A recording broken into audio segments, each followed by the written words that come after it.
This is WFYI News Now. It's March 31st, and I'm Abriana Herron. On today's show, advocates push for an alternative to horseshoe crab blood used in medical testing. How changes to 2 housing programs will impact people at risk of experiencing homelessness. And Marian University will repurpose a historic building that once housed a psychiatric hospital. This neighborhood it's where we call home, and it is part of our mission to make sure that we take the resources we have and we share them with our neighbors. Those stories coming up, but first. Governor Mike Braun announced attorney Jennifer Ruby as the state's new public access counselor on Friday. The counselor provides guidance and advice on the state's public records and open meetings laws. The counselor also writes advisory opinions that interpret these laws.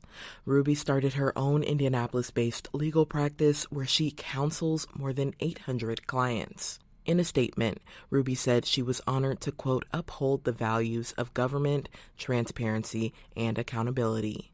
The previous counselor was Luke Britt, who served for over a decade. Britt stepped down in February. He said legislative changes to public records law had limited the office. Horseshoe crab blood has been used in medical testing since the 1970s, but environmental groups worry that bleeding the animals, which can kill them, is too environmentally harmful. As Side Effects Public Media's Ben Thorpe reports, the Indianapolis Zoo and pharmaceutical company Eli Lilly are among those advocating for the use of synthetic alternatives. Horseshoe crab blood clots when it comes into contact with bacterial toxins, making it useful for testing the safety of vaccines and medical equipment before they make it to patients. But the practice of harvesting the blood involves taking hundreds of thousands of horseshoe crabs and bleeding them, and not all of them survive. Sergio Enriquez is the invertebrate conservation coordinator with the Indianapolis Zoo. He says the practice is impacting entire ecosystems. There's evidence to show that shorebirds decline in the same amount as the horseshoe, so the two are connected. And we've been trying to work with those that promote these alternative sustainability options. Eli Lilly has been using a synthetic alternative to horseshoe crab blood since 2016, but the medical industry as a whole has been slower to move away from horseshoe crab blood. I'm Ben Thorpe, Side Effects Public Media. Changes to 2 housing programs will impact people at risk of experiencing homelessness. Officials for the U.S. Department of Housing and Urban Development informed housing agencies this month that it would sunset a pandemic-era program that provided emergency housing vouchers to tenants. The Indianapolis Housing Agency said it is suspending homeless preference vouchers, a small pool of Section 8 vouchers doled out monthly that allows for rapid housing assistance, according to our reporting partner, Mirror Indy. IHA said the temporary decision was necessary to ensure the agency had enough funding to continue the program in the future.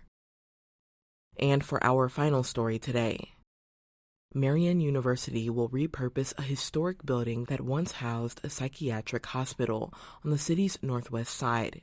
From WFYI's Education Desk, Sydney Dauphiné has more on the new neighborhood education initiative. The former LaRue D. Carter Memorial Hospital has been unoccupied since 2019. Marian University is renovating it as part of an education and community revitalization project called the Riverside Education Innovation District. Diane Wade, Director of Community Engagement on the project, says the renovation aims to positively impact the community. This neighborhood it's where we call home, and it is part of our mission to make sure that we take the resources we have and we share them with our neighbors. When renovation is finished, the building will house K-12 outreach programs and office space for community partners. The renovation is funded by a Lilly Endowment College and Community Collaboration Grant. It's expected to be finished in the next 2 years. I'm Sydney Dauphiné. That's all for today's episode of WFYI News Now. Our podcast is produced by Drew Daudelin and Zach Bundy, with support from the news team at WFYI and public media journalists across the state. Our news director is Sarah Neal-Estes. Kendall Antron produced our music, and I'm your host, Abriana Herron. If you like today's episode, remember to subscribe and share, and follow WFYI on Instagram, TikTok, Facebook, and YouTube to check in on our newsroom throughout the day. Thanks for listening. We'll be back tomorrow.